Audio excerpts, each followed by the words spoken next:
नमस्कार, पॉलिटॉक्स न्यूज में आपका स्वागत है। आप सुन रहे हैं न्यूज विद टी। कश्मीर पर मोदी सरकार ने बनाया मंत्री समूह, तैयार करेंगे विकास का ब्लूप्रिंट। केंद्र की मोदी सरकार ने कश्मीर पर मंत्री समूह का गठन किया है। कश्मीर के लिए गठित मंत्री समूह में रविशंकर प्रसाद, थावरचंद गहलोत, डॉक्टर जितेंद्र सिंह, नरेंद्र तोमर और धर्मेंद्र प्रधान हैं। ये समूह कश्मीर के विकास के लिए केंद्रीय मंत्रालयों की मदद का प्लान तैयार करेगा। इसका फोकस युवाओं के कौशल विकास पर होगा। सूत्रों के मुताबिक मंत्री समूह एक ब्लूप्रिंट तैयार करेगा जिसमें हर मंत्रालय के योगदान का जिक्र होगा जो कश्मीर के विकास में अपनी भूमिका अदा कर सकता है। मंत्री समूह 31 अक्टूबर तक अपनी रिपोर्ट दाखिल करेगा। इसी रिपोर्ट के आधार पर प्रधानमंत्री नरेंद्र मोदी कश्मीर के लिए विशेष पैकेज का ऐलान कर सकते हैं।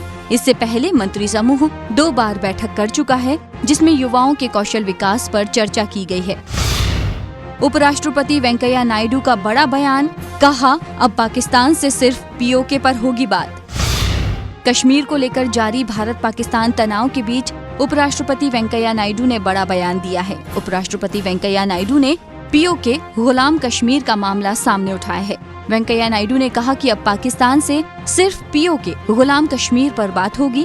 उन्होंने कश्मीर को भारत का अभिन्न अंग बताया और साथ ही उन्होंने कहा है कि हम युद्ध नहीं चाहते, हम एक शांति प्रिय राष्ट्र हैं।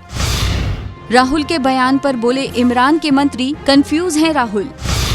जम्मू कश्मीर के मसले पर पाकिस्तान ने कांग्रेस के पूर्व अध्यक्ष राहुल गांधी के बयान को हथियार बनाया है। कांग्रेस की ओर से इस पर सफाई भी पेश की गई है। साथ ही राहुल गांधी ने भी जम्मू कश्मीर के मसले को भारत का आंतरिक मामला बताया है और पाकिस्तान को खरी खोटी सुनाई है। राहुल के इस बयान पर पाकिस्तान सरकार में भी मंत्री फवाद चौधरी ने ट्वीट किया है।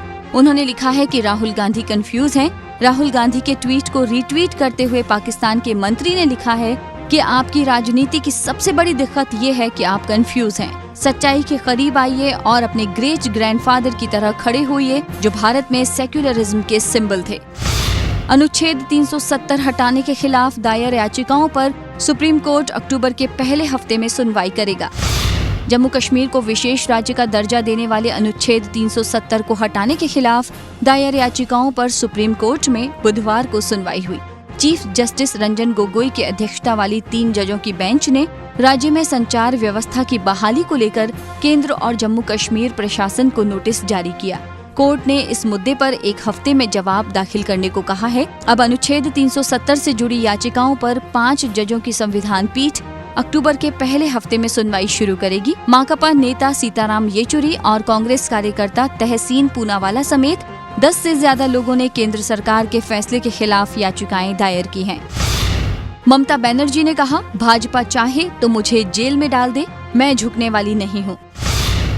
पश्चिम बंगाल की मुख्यमंत्री ममता बनर्जी ने मोदी सरकार पर निशाना साधा है।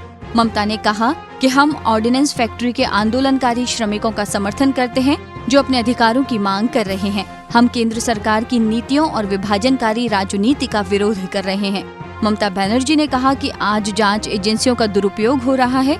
आज मेरे भाइयों को बुलाया जा रहा है, कल मुझे बुलाया जाएगा, लेकिन हम अड़िग रहेंगे।